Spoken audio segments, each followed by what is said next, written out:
hommik on saabunud ja meil on juba 4. film vist. Õhtul tegime 3, üks oli kohvi joomine Räpinas, üks film oli kohvi joomine ja nüüd siis käisime Värskas, tegime nahkhiire loenduse, väga huvitav oli, mingi 5-6 liiki nahkhiiri. 14,5 kraadi. 14,5, no siis ma arvasin õigesti, et 14 on. Nii et õhtul oli 14 kraadi, õhtul oli 16 kraadi sooja. Südaöö paiku, kui me alustasime ja hommikul on 14 ja ta ei läinudki külmemaks seetõttu, et pilvkatte on. See hoiab sooja. Nüüd natukene selgineb, ma ütleks, et 3/4 pilves on, aga terve öö oli muidu pilves ja see hoidis sooja. Ja vaikne ja selle nädala parim ilm nahkhiire loenduseks, seire loenduseks, mis peab tegema hea ilmaga. Täielik vaikus oli, tuulevaikus, pilvkatte oli ja soe ja putukas lendas ja nahkhiir ka. Nii et nüüd siis tagasi Tartu poole, siin on 100 kilomeetrit millegagi sõita Tartusse 1,5 tundi. 80. Kas sa arvad, et nii vähe on või? Räpinasse on mingi 60 ja sealt on 50 või ei ole? Ei ole, 20, üle 20, ma arvasin, siis ma ajan sisse asja võib-olla Piusaga, sest kuskil oli 110, kuigi siit Pius on siin kõrval ju. Hüppad üle Treski, siit kuskilt ongi juba nii-öelda kliima juba, siit hüppad juba üle on Oravale otse tee ju tegelikult. Aga vist 110 on Piusa siis jah, Tartust. Jah, aga siiski ligi 1,5 tundi ikka sõitu ja. Aga hommik on sellest hea sõita, mis see hommik? Täna kell on 3 läbi, eks ole, mingi 3:30. Ja 4. juuli on tulnud 3. juuli asemel. 4. juuli aasta 2020 ja siis siin Treski kandis olemegi Värskast juba Mikitamäe poole teel, lõunast põhja poole, Tartu poole teel. Aga kus meil jutt pool oli? Õhtul oli huvitav ajaloo vestlus oli meil.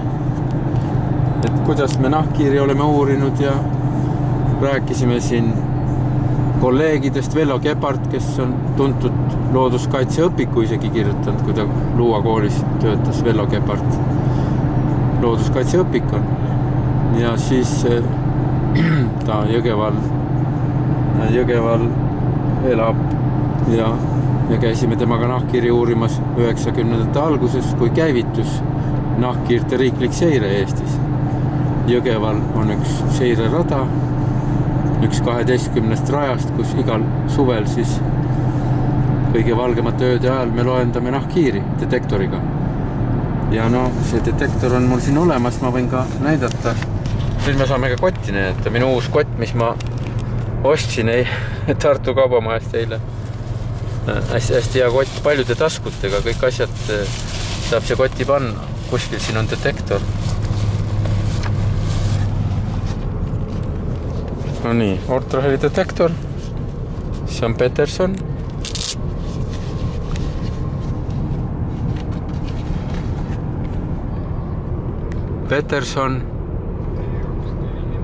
Ja paneme käima, naks siit läheb käima. See on nagu taskuraadio põhimõtteliselt.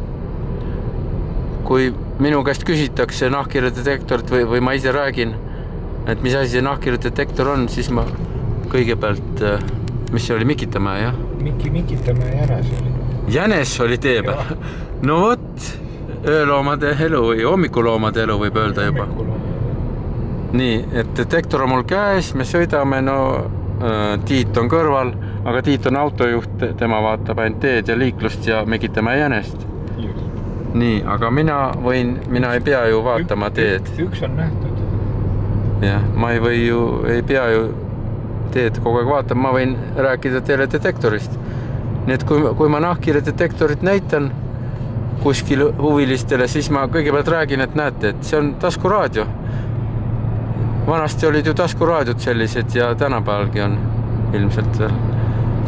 Kus on patareid sees ja on siis 2 lülitit, üks on see, mis paneb käima ja lülitab välja ja teine on, mis muudab sagedust. Näete, numbrid on siin jooksevad 25, 35, mida soovite, 40, 50, näete, siin on jooksevad 77, 127, 130 Need on sagedused kõik. Need täielikult meenutab taskuraadiot, 2 nuppu pööratavat. Aga mis on erinevus? Erinevus on see, et lisaks taskuraadio värkidele kõik, mis siin on, transistorid muidugi. Lisaks sellele näete siin augus üleval auk. Siin on ultraheli mikrofon. Ultraheli mikrofon ja see mikrofon püüab ultraheli ja see elektroonika siin teeb siis ta kuuldavaks inimesele. No võt selline lugu, selline detektor. Raadio võtab ju ka vastu ultra lühilainet. No raadio, jah, sageduse nupud ka, aga need on raadiolaine sagedused. Need on raadiolaine. Aga siin on ju heli sagedus. Heli. Sagedus on ikka sagedus. Võnkumine, no. Lained, eks ju, võnguvad. Aga nüüd on detektor näidatud ja 5-6 liiki täna Värskasse loendatud. Umbes 3 tundi võttis aega, 3,2 kilomeetrit on pikk Värska loendusrada ja seal on 9 loenduspunkti, kus siis igas 5 minutit loendame, millised nahkhiireliigid on. Kõik paneme kirja muidugi. Ja pärast siis aasta lõpus esitame aruande tellijale keskkonna riikliku selle keskkonnaseireprogrammile. Siis see on 27 aastat niimoodi käinud. Aga Tiit, räägi, kus pooleli jäi Jõgeval või kus sa oma kooliteed jätkasid Jõgeval ja mis sai Jõgeval? Mis sai edasi sealt? Edasi sai see, et me jäime 90-ndatesse aastatesse kinni. Ahaa, 91. Aasta 91. Sealt karmid ajad olid, jah. Gorbatšov oli olemas siis. Aga igasugused karmid võitlused käisid ja inimesi kimbutati. Oli siis niimoodi, et oli keskkooli lõpp ja siis oli proovimine ülikooli arstiteaduskonda ja ei õnnestunud loomulikult. Keemia eksam, seal oli mul on ka bioloogia eksam oli esimene, see oli nagu lihtne. See oli lihtne, sel ajal olid veel sisseastumiseksamid, mitte ei olnud kõigi eksamid. Ja siis tegelikult oli 4 eksamit, oli siis bioloogia, keemia, võõrkeel ja võõrkeele kirjand. Praegu võib ju nii öelda, ega sa ei saa kunagi pead anda, aga võõrkeele ja kirjandiga ei olnud väga muret sel hetkel. Ja iseenesest, aga keemia oligi see õrn koht ja kirjalik eksam, 1,5 punkti vähem ja nii ongi, eks ole, mis sa teed. No ja siis ei olnud enam ühtki mõtet peas. Et punkte sai vähe, muidu eksamid said läbi kõik, eks? Aga keemia eksam oli põrusid täielikult. 1,5 punkti oli nagu punkt. Aga hinded ei antud ja punkte. Hinded ei antud, lihtsalt oli miinimum. Meie ajal olid punktid ja need andsid ka ju, meil olid hinded, andsid ka punktid ju. Hinded olid numbrid. Ma saan aru, et nüüd enam hinded ei ole, on mingid ABC, mida ei saa arvutada. Praegu on üldse teistmoodi, eks ole. See on väga, minu jaoks on väga nüüd minnakse riigi eksamite tagasiminek, numbrid kaotati ära. Araablased tõid meile numbrid. Tänu nendele me oskasime arvutada kõike. Ja nüüd äkki kuskilt mingit lääne tuul hakkas puhuma, on ju. Ja numbrid kaotati ära koolidest. Enam ei saa arvutada keskmist hinnet. Minu meelest see on tagasiminek. Aga sinul oli keemiaga, ma kõrva vahele ütles ka, et ma olen tegelikult keemiaõpetaja. Mina olen Mati. Ma lõpetasin Tartu Ülikooli 80. aastal, olümpia aastal 1980. Olümpiamängi on Tartus muidugi. Oli kuskil Moskvas või kus ta oli. Oleks võinud varem kohtuda, oleks keemiat õpetanud. Jah, aga mul oli selline lugu, et mul tegelikult keemia lõpu eksam, tähendab koolis, lõputunnistusel, kui ma lõpetasin Tartu teise keskkooli, eks ole, aastal 71. Nii, siis ei olnud 18 aastat vana veel, 17. 18 sain alles juuli. Siis oli 11 klassi. Ja 11 klassi oli. Poisikesena on ju teismeelisena, 17 olin 11 aastat koolis käinud. See on ikka lapse kohta ikka ma ütleks väga karm tee oli käia. Aga see mind viis siia, eks ju, kus ma olen. Aga ilma selle teeta ei oleks see jõudnud. Aga see oli karm tee, 11 aastat kogu aeg koolis käia. 2 kuud suvel siis oli vahet. Ja mis siis keemia, mul oli üldse lõpueksamid, tähendab, olid ka koolis. Eks ma sain läbi, muidugi lõpetasin kooli ära. aga keskmine hinne minul oli 3,6. Kõikide ainete keskmine hinne selle kooli lõpetamise, mis see siis tunnistus või on. Et see oli üsna madal ja selle hindega ma ei saanud ülikooli põhimõtteliselt sisse, sest ma pidin tegema kõik eksamid viitele, aga kui 7 inimest oli kohale, geograafias 71 augustikuus, siis... Proovisid geograafiasse? Ma proovisin geograafiasse, sest see oli minu jaoks kõige lihtsam. No, ma olin ikka veel poisik, mingi just 18 saanud, mida mis on hiilgan mingites teistes alades. No, geograafia, eks ju, see geograafilist mõtlemist mul on olnud ja ma rändasin mööda maailma juba poisikesena ja juba 7-aastaselt peale. Hulkusin mööda Tartu linna, mul meelis tegevus oli. No, nendel on omad põhjused, 7 aastat enne koolielu ja mis mind pani hindama, et nagu ma tundsin ennast inimesena ainult siis, kui ma sain liikuda. Ja Tartu linn oli siis, kus ma elasin kooli tänavas korteris ja vabadel hetkedel hulkusin, kõik tänavad käisin läbi, see oli mul rõõm siis, et ma sain mind keegi ei hoidnud puuris enam. No, aga siis keemia oli mul 3 keskkooli lõpus. Keskmine hinne kõikides ainetes oli 3,6. Sellega ei saanud ülikooli, jah. Nii, aga mis siis sai? Lõpus, kui ma sain ülikooli, see oli 4 aastat hiljem, siis 75. aastal augustikuus tegin 4 eksamit ära ja siis sain sisse, sest siis ma ei olnud enam 17. Ma olin juba... Vahepeal oli siis Vene sõjavägi ka? Vene sõjaväes oli 2 aastat ja 2 aastat Matsalu looduskaitsealal töötanud ja nii et siis... Kes sa olid seal Matsalu looduskaitsealal enne ülikooli? Ma olin tööline esialgu ja siis olin vist tehnik erinevatel aladel. Niisugune vähese hariduse inimene, kooliharidusega. Kõik viis ikkagi bioloogiani. Ja aga lõpuks ma olin ka teadustöötaja. Kui ma käisin ülikoolis ära, siis ma olin jälle Matsalus 3. korda. Enne sõjaväge 1 kord, pärast sõjaväge ja pärast ülikooli 3 korda ma olin Matsalu looduskaitsealal tööl. Kõik viis ikkagi bioloogiani juba enne ülikooli. No tähendab, asi on nüüd selles, et ma lapsena lõpetasin keskkooli 17-aastasena. Siis ma üritasin ülikooli, ma olin ka samasugune, eks ole, laps. Ma ei olnud valmis selleks ja proovisin geograafias, ei saanud 7 inimest oli kohal. Ja kõik 5 pidid olema, keskkoolis pidi ka head, aga mul oli 3,6, see viis kõik mu hinded alla ja mul ei olnud mõtet isegi kõiki eksameid teha, juba 1 sain 4, tulin ära ja nagu sain aru, et mis toimub. Et ei ole võimalik saada, 7 inimest oli kohal, ühele kohale ülikooli. Aga mis siis ikka läksin tööle Matsalu looduskaitseala tööliseks, tegin rõngaid talvel seal, 1000 rõngast päevas oli, käsitsi linnurõngastele, tagusin numbreid alasi peal ja tegin muidki, õppisin linde seal, osalesin lindude uuringud, kõik niisugused asjad. Üks repliik vahele, et kas see oli ju tegelikult päris linnurõngastest. See oli tegelikult päris huvitav, et sügaval Vene ajal olid ju linnurõngad, et kas see vastab tõele, et linnurõnga peal oli Eesti? Seal on nüüd pikem lugu, see on omaette Eesti rõngaste lugu on pikk lugu. Ma võin lühidalt öelda, kui see pakub huvi. No see on sellest, et Eesti ajal oli tõesti Eesti peal või või midagi nii oli peal, nii.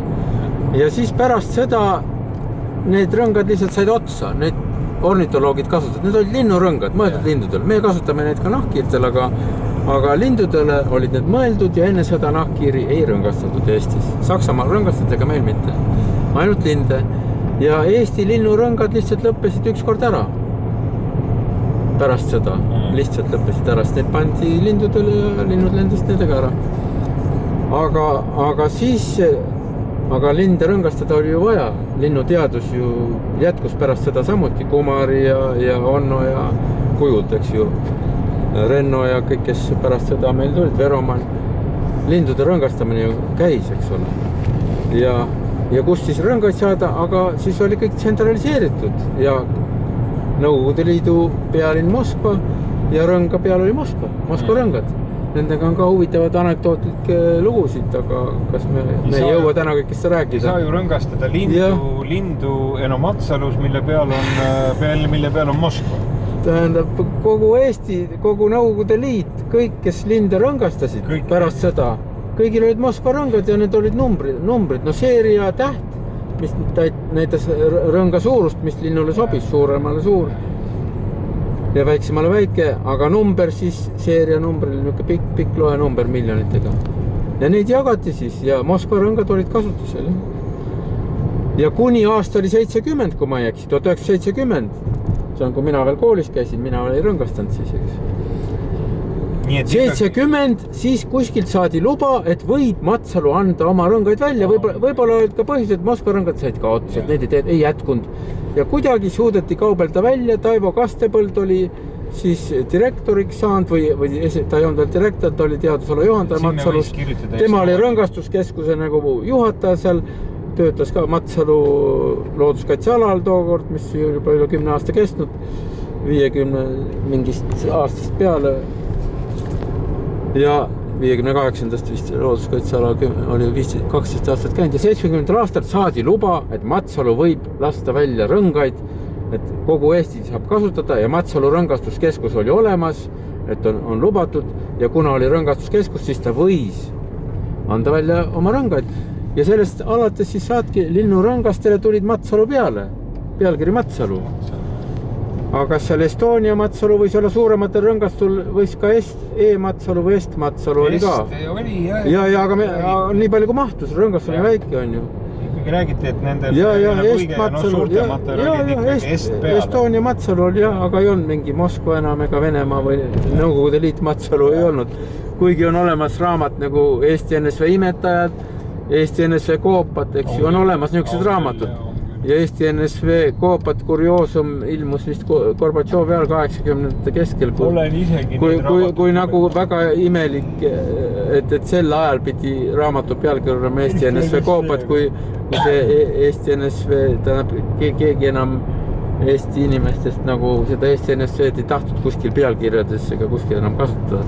Ei olnud vist ka kohustust. Minu raamat on ju Eesti nahkkiired ja mina kasutasin. See oli ka 2015. See oli jah, aga sel ajal, kui ilmus Eesti NSV koopad Gorbatšovi ajal. Ja, ma saan aru. Tähendab, mul oli väga kummaline lugeda, et tähendab, et see oli Perspektiiv minut on ju Svoboda ja veel ilmuvad niisugused raamatud. See oli niisugune roheline raamat. No see on Ülo Heinsalu tehtud, väga tubli koopauurija meil Ülo Heinsalu, karstikoopaid uurinud 70. aastal Allikukivi ja Lustivere kõik koopad ilusti koos plaanidega Eesti looduses avaldanud Ülo Heinsalu. Ja minuga hea tuttav, et ka temaga koos ma olen käinud koos Helga Kurikuga, kes on ka Geoloogia instituudis, siis nad koos töötasid seal. Ja koos oleme käinud Narva bastionides, muide oleme käinud koos nahkkiiri loendamas ja Ülo Heinsalu, jah, see väga tuntud ja mul tuttav inimene. Aga raamatu pealkiri ta oli nagu vana koolituseks ja nõukogude koolitus ja selle aja inimesed ju kartsid kõik midagi, sest nende elu, lapsepõlv ja nooriga kogu aeg ju hirmu all, et kas nüüd viiakse ära või ütlesid mingi vale sõna viidi vangi ja karmid värgid olid. Ja inimesed kartsid ja see kartus oli neil sees. See on arusaadav, et pidigi olema. Ja selle kartuse tõttu minule üldse ei räägitud kodus, eks ju, ei räägitud perekonnas, et mingi vaba Eesti oli või et Eesti okupeeriti või niisugust juttu ei olnud võimalik rääkida. Kuigi see oli tõsi, aga seda varjati, lastel ei tohtinud rääkida, sest kujutate, kui laps räägib koolis seda edasi, milline jama sealt tuleb, kasvab välja terve perekonnal, terve suguvõsal. Ei tohtinud olla sugulasi välismaal, kui oli, see oli väga halb. KGB luges kõiki kirju, mis välismaal läks. Ja nii et see on jälle, selle aja on niisugune omapära, et kõik kartsid. Ja selle kartuse najal siis ilmus raamat, eks ju, Eesti NSV koopad. See on selge. Sest pärast seda ju 90-ndatel enam üks ei olnud, kõik olid Eesti orhideed või mis tahad, või Eesti kahepaiksed või Eesti imetajad, mingid NSV-d, see kadus kõik ära. Aga kus see jutt oli keemia juures, et et mina olen ju keemiaõpetaja ju diplomeeritud. Asi selles, et mul keemia hinne oli kehv ja kõik ja nii ja naa. Aga siis, kui mina läksin ülikooli, kui ma sisse sain, no ma läksin bioloogiasse teisel katsel, esimesel kukkusin läbi, geograafiasse saan sisse, aga 5 aastat hiljem, 75, proovisin uuesti 4 aastat hiljem. Siis ma olin suur, ma olin juba, ei olnud enam teismeline, on ju. Ma olin suurem juba nagu loogiline mõtlemine oli minus arenenud välja, kui ma olen vanus 22-23. Ma juba suutsin loogiliselt mõelda, mitte nagu koolilapseks. Ja ma sain aru asjadest, kooliõpikutest, ma sain aru siis. Koolis käies ma ei saanud kõigest aru, ma pidin tuupima mõningaid asju, mida nõutis. Ma ei saanud loogiliselt aru, mul ei olnud loogilist mõtlemist sellist. Ajaloolist mõtlemist, sellist ei olnud. Sotsiaalset mõtlemist. Need tulid hiljem kõik. Aga 75. aastal, kui ma olin 22,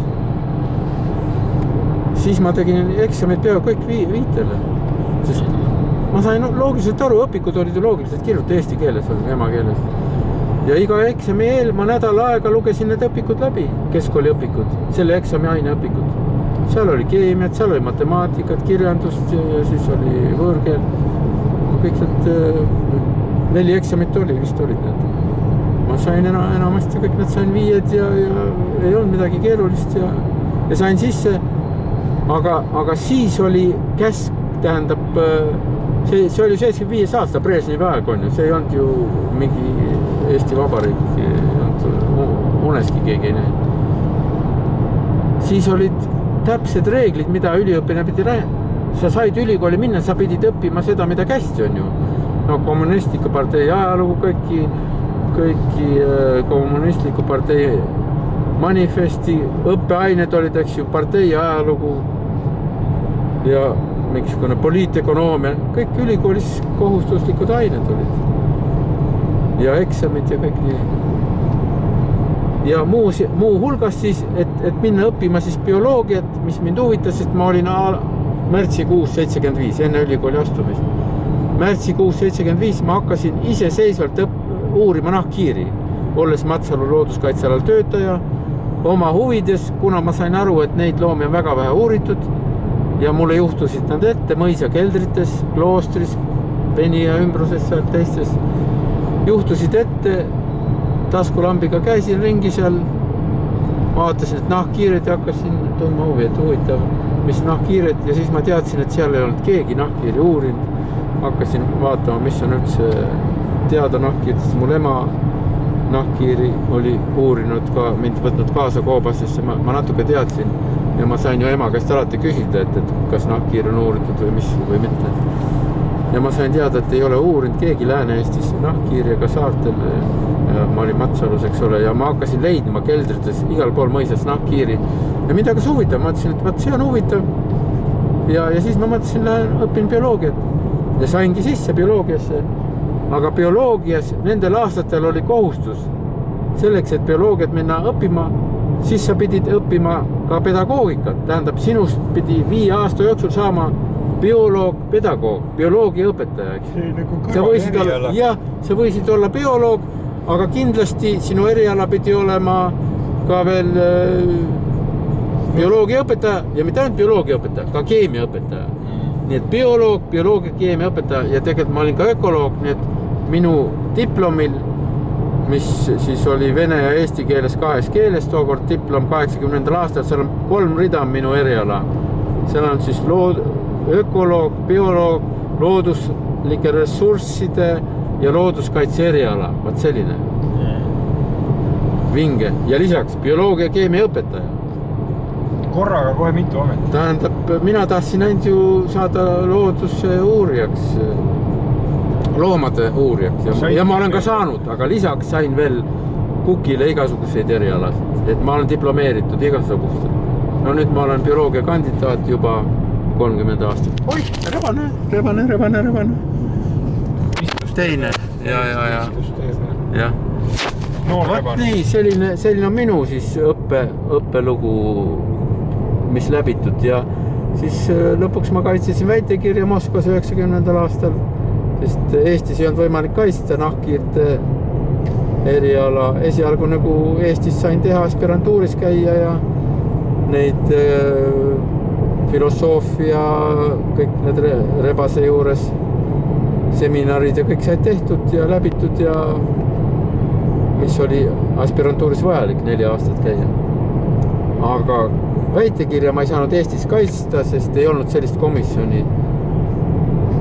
Väitekirja teema ma valisin ise kirjutasin. Mis väitekirja pealkirja oli? See oli venekeelne, kuidas nüüd tõrkida eestikeelne, see on siis Rukokrõõle Estonie ökoloogiliskie osnovi ochrana ja üks sõna oli veel Современное состояние популяции и ökoloogiliskie osnovi ochrana. Väga vinge pealkirja, väga vinge teema, kõik minu enda läbi mõeldud, välja mõeldud täielikult. Aga muidugi ülikoolis ma sain alghariduse selleks ökoloogina, eks ole. Ma oskasin niisugust pealkirja pakkuda ja ma suutsin selle töö teha ja see oli vinge töö. Mul sisuliselt juhendajad ei olnud, kui kohustuslik oli. Harri Ling oli alguses, ta suri ära. Siis oli Kalju Paaver, pidi kohustus, pidi olema juhendaja inimesel, kes teeb kandidaadi väitekirja. Kalju Paaver oli teine, siis tema suri ka ära. Et sisuliselt ma ise juhendasin oma tööd otsast lõpuni, kõik tegin otsast lõpuni vene keeles loomulikult. Ja kuna ma käisin Vene sõjaväes, siis ma vene keeles suutsin ka teha seda. Ei olnud mingit probleemi. Ja eesti keeles siis Eesti nahkhiired, asurkondade kaasaegne seisund ja kaitse ökoloogilised alused. Vinge, kõlab kaitse, kaasajal täitsa on ju 40 aastat hiljem või kui palju nüüd aastat hiljem on. Kõlab ka väga kaasaegselt ja väga-väga vajalikult. Ja siis ma juba nägin seda, mis on oluline ja ma ei hakanud tühja-tähja jahuma või tähendab tegema mingit kirjatööd, mis on nagu vähe mõttekas. Mind huvitasid asjad, millel on mõte, mis on vajalikud. Kogu aeg on huvitanud alati. Mind kunagi ei huvita asjad, mis on nagu, mida on tehtud esiteks, miks ma pean seda sama tegema, alati midagi uut. Ja kui see uus on leitud, siis mis järgmine uus on huvitav, eks? Siis see enam ei huvita, ei saagi huvitada, mis on juba valmis. Sellepärast ma ei taha ka kooliõpetaja väga olla, et seal on ju iga aasta tuleb uus klass, aga jutt on ju sama. Samuti oli ka minu emal Linda Poots. Talle ka ei meeldinud olla ülikoolis õpetaja, sest nii igav oli. 5 aastat järjest oli EPAS, andis tudengitel loengud ja täpselt sama juttu ja see läks nii igavaks. Õnneks ta sai siis Eesti loodusesse tööle ja eluaeg oli seal. Siis töötaja, toimetaja, pärast oli peatoimetaja, ajakiri Eesti loodus. Ja seal ta oli õnnelik. Ma sain aru, et see oli, iga number oli erinev, saad aru. Midagi ei kordanud ja põnev. Sa pidi otsima autoreid. Eestis ei olnud palju autoreid, Eesti looduse ajakiri. Et pakuks midagi huvitavat avastusi. Ja kõik see... Kui Eesti loodus pääses sellest, et ei olnud mitte Eesti NSV loodus, jäi Eesti loodus. Ja, see oli... Eesti loodus hakkas ju ilmuma 30... Ei ole. Oli Eesti ajal, oli Eesti loodus ka, oli looduse vaatleja, olid igast asjad, aga Eesti loodus uuesti hakkas nõukogude ajal ilmuma 58. aastal. Ja Raekojas, Tartu Raekojas oli tema see esimene kontor. Ja ei saanud pealkirjaks. Ma käisin emal seal pärast kooli vahel siis külas. Ei saanud ajakirja pealkirjaks Eesti NSV. Aga vaat ei tea, ju nad kuidagi suutsid seda teha. Aga muidugi esimestes numbrides võimalik, et see oli ka Stalini kiitus mingisugune käib. Tegelikult Stalini aeg oli läbi. Stalini kiitust ei käinud 50, Khrushchevi aeg oli. Tänu sellele Stalinit enam ei kiidetud, jah? Ei, Khrushchev ju hakkas vaitma Stalin võeti maha. See oli sula aeg. Aga Stalini ajal, kõik 40. lõpus, 50. algus, kõik raamatud hakkasid kiitusega Stalini. Eranditult kõik. Loodusealased raamatud, kõik õpikud, kõik mis tahes, käsiraamatud. Kõik. Aga nii, jah. Ja 1957 ilmus Eesti NSV imetajad, eks ole, 1957. No loomulikult eessõna au ja kiitus jälle, ma ei tea, kõigile nendele parteidele. Partei targad. Ja lindude, Eesti NSV linnud samuti, sarnane ju. Nii et sellised ajad olid. Aga nüüd me rääkisime minu koolidest pikalt, et ma sain keemia õpetajaks, kuigi mul keemia oli kehv, aga sunni viis.